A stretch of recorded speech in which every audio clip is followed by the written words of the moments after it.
আমাদেরকে মসজিদ থেকে বের করে দিয়েছে, বলতেছে আমরা 18 জন মসজিদে ঢুকতে পারবো না। জুমার বয়ান দিতেছি, জুমার বয়ান অবস্থায় পরে আমার টান দিয়ে মেম্বার থেকে ফালা দিছে এবং খুতবাটা উড়ে মসজিদ থেকে বের করে ফালা দিছে। প্রতিবারই বাড়ির সামনে মসজিদ, মানে এই জন্য বলছে যে আমরা এই মসজিদে যাবো না, এই জন্য এই মসজিদে যাবো না। কিয়ামতের আলামত বোঝা যাইতেছে। অনেকেই বলছেন কেয়ামতের আলামত। জুমার নামাজেও মসজিদে তেমন মুসল্লি নেই, তবুও দুই পক্ষের দ্বন্দ্বে পাশাপাশি তৈরি হচ্ছে দুটি মসজিদ। এমনকি দুই পক্ষের হিংসায় দুই মসজিদে আজানও দেওয়া হয় একসাথে, আবার নামাজও আদায় হয় একই সময়ে।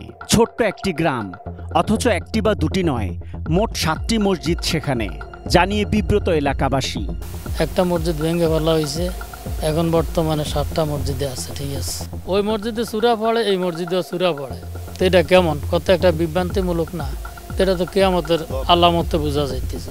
আমরা আজান দিচ্ছি, আমাদের আজানের ফাঁকে দিয়ে ওনারা আজান দিয়ে যাচ্ছে, ঠিক আছে।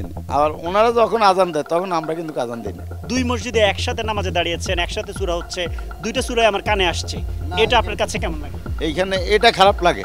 দেখা গেছে যে এই মসজিদে ডুমে দিছি, সুবহানাল্লাহ কইতে পারি না ওই মসজিদের আওয়াজে। চাঁদপুর জেলার হাজীগঞ্জ থানার বদরপুর গ্রামের মুসল্লিরা জুমা এবং ঈদের নামাজ একসাথে আদায় করতেন। সেটা খুব বেশি দিন আগের কথা নয়। সে সময় নিজেদের মধ্যে ছিল সুসম্পর্ক। দুই পক্ষের দ্বন্দ্বে গ্রামের মানুষ এখন কয়েক দলে বিভক্ত। একটা ঈদের সময় আপনার প্রতি গ্রামের মানুষ একসাথে নামাজ পড়তো, মসজিদ একটা আনন্দ পাইতো, কিন্তু এই আনন্দটা মানুষের ভিতরে নাই। প্রতিবারই বাড়ির সামনে মসজিদ, মানে এই জন্য বলছে যে আমরা এই মসজিদে যাবো না, এই জন্য এই মসজিদে যাবো না, এরকম মসজিদ গঠি করে পড়ছে। কয়েকজন মানুষ আলাদা আলাদা হয়ে আপনারা নামাজ পড়ছেন, এটা কি আসলে আপনার কাছে খারাপ লাগে কিনা? খারাপ লাগে স্যার, খারাপ লাগে। আমরা সবে এক জমকে নামাজ পড়ছি, যদি একটা মুসল্লি না এলে আরেকটা মুসল্লি খবর লইছে অমুক আয়োজন, এই ভূমিকাটা অনন্য। সবার লাগে সবার দেখা হইলো ভালো লাগে, কিন্তু হিংসার কারণে তো পারতেছি না। কিছু মনে করেন কিছু লোক আছে যে নিজের স্বার্থ চায়। এক পক্ষের অভিযোগ, গ্রামের সবচেয়ে পুরনো মসজিদে 18 জন মুসল্লিকে প্রবেশে বাধা দেয়া হয়, করা হয় মামলা, এমনকি নামাজ আদায়ের সময় আক্রমণ করা হয় তাদের উপর। যারা প্রয়োজন আছে ওয়াকফ করে সশস্ত্র মসজিদ দিয়েছে, বর্তমানে মসজিদ ছিল এখানে।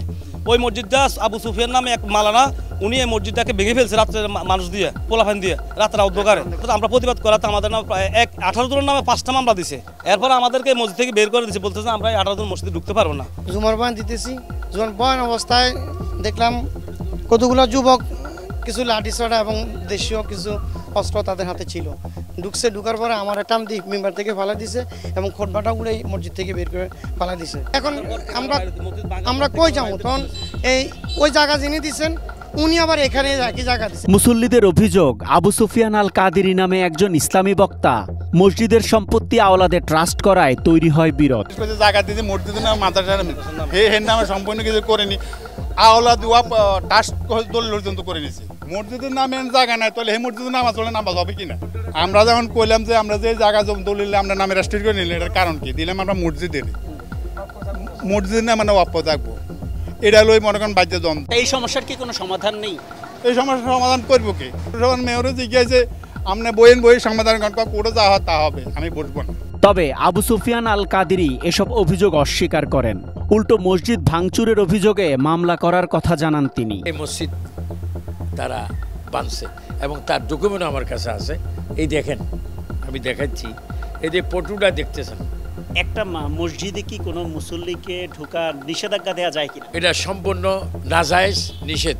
কারণ তাদের বিরুদ্ধে, মসজিদের পক্ষে তাদের বিরুদ্ধে একটা মামলা আমি নিজে করছি। কেস দিয়েছি আমরা হামলার কারণে, মসজিদে না আসার কারণে না। হিংসা করে কোনো মসজিদ যদি কেউ দেয়, এটা হারাম কাজ, এটা একটা কোরআন সুন্নাহ বিরোধী কাজ। এখানে নামাজ পড়াও নিষেধ। মসজিদের জায়গা আওলাদের ট্রাস্ট করার কারণও ব্যাখ্যা করেন তিনি। সেই সাথে সবাইকে আবারও মসজিদে ফিরে আসার আহ্বান জানান। আপনার পরবর্তী বংশধর যেন এখান থেকে পরিচালনা করতে পারে, তাদের দায়িত্বে থাকে। আপনি আওলাদের ট্রাস্ট করেছেন। আমি একটা টাস্ক করেছিলাম মসজিদ মাদ্রাসা খানেকার জন্য। এটা যখন অনেকেই বুঝে না, টাস্ক আমি কি করছি, উল্টো বাতিল করে ফেলছি। এখন বর্তমান যেহেতু আমি মাদ্রাসা মসজিদের একজন প্রতিষ্ঠাতা খাদেম, হ্যাঁ, সেহেতু আমার ছেলেদের তো একটা দায়ী আছে। বাপে যে কাজটা করছে, এই কাজটা তো তাদের করা ওয়াজিব, তারাও করবে। তাদের সাথে দেশবাসী যারা মুসলিম এলাকার নামাজ তারাও করবে। সবাইকে এক জায়গায় এনে জুমার নামাজ, ঈদের নামাজ পড়ার জন্য কোনো উদ্যোগ আপনি নেবেন কিনা? আমি তো নিতেছি। আমি গত সবে বরাতর সবে কদরও বলেছিলাম গ্রামবাসী সবাই সব দ্বন্দ্ব ভুলে গিয়ে আসেন আমরা একসাথে এক কাতারে নামাজ পড়ি। এটা আমার উত্তর। আপনারা যদি আসেন আমি আপনাদেরকে ওয়েলকাম জানাবো, আমি আপনাদেরকে আমার নিজের পাগড়ি বিছিয়ে দিব, তবু আপনারা অনৈক্য হবেন না। তবে বেশ কয়েক বছর ধরে চলমান এই দ্বন্দ্বের এখনই অবসান চান গ্রামবাসী। অন্তত জুমা এবং ঈদের নামাজ একসাথে আদায় করে ধর্মীয় ও সামাজিক সম্পর্ক আবারও ফিরে পেতে চান তারা। Asad Bhuiyan, ATN news.